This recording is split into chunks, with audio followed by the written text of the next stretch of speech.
Bonjour, je m'appelle Inès Pédeboy, j'ai 10 ans, je suis à l'école de Castéra-Verduzan en CM2 et je vais vous lire un extrait du Petit Prince, écrit par Antoine de Saint-Exupéry. Le lendemain revint le Petit Prince. Il eût mieux valu revenir à la même heure, dit le renard. Si tu viens, par exemple, à 4 heures de l'après-midi, dès 3 heures, je commencerai d'être heureux. Plus l'heure avancera, plus je me sentirai heureux. À 4 heures déjà, je m'agiterai et m'inquiéterai, je découvrirai le prix du bonheur. Mais si tu viens n'importe quand, je ne saurai jamais à quelle heure m'habiller le cœur. Il faut des rites. Qu'est-ce qu'un rite ? Dit le Petit Prince. C'est aussi quelque chose de trop oublié, dit le renard.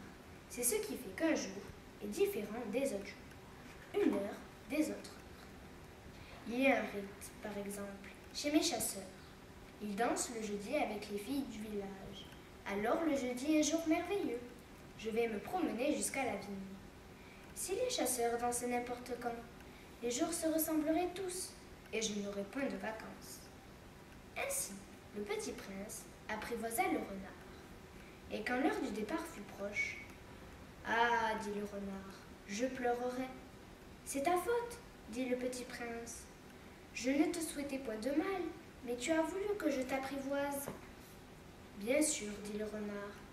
Mais tu vas pleurer, dit le Petit Prince. »« Bien sûr, dit le renard.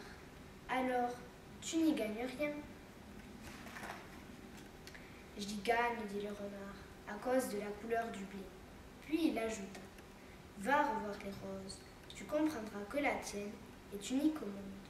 Tu reviendras me dire adieu, et je te ferai cadeau d'un secret. » Le Petit Prince s'en fut revoir les roses. « Vous n'êtes pas du tout semblable à ma rose, vous n'êtes rien encore, leur dit-il.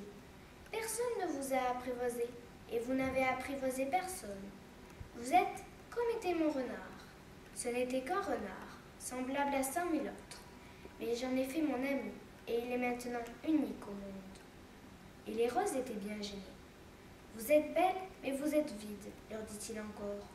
On ne peut pas mourir pour vous. Bien sûr, ma rose à moi, un passant ordinaire, croirait qu'elle vous ressemble. Mais à elle seule, elle est plus importante que vous toutes, puisque c'est elle que j'ai arrosée, puisque c'est elle que j'ai mise sous globe, puisque c'est elle que j'ai abritée par le paravent, puisque c'est elle dont j'ai tué les chenilles, sauf les 2 ou 3 pour les papillons, puisque c'est elle que j'ai écouté se plaindre, ou se vanter, ou même quelquefois se taire, puisque c'est ma rose. » Et il revint vers le renard. « Adieu, dit-il, adieu, dit le renard. Voici mon secret. Il est très simple. On ne voit bien qu'avec le cœur. L'essentiel est invisible pour les yeux. »« L'essentiel est invisible pour les yeux, répéta le Petit Prince, afin de se souvenir.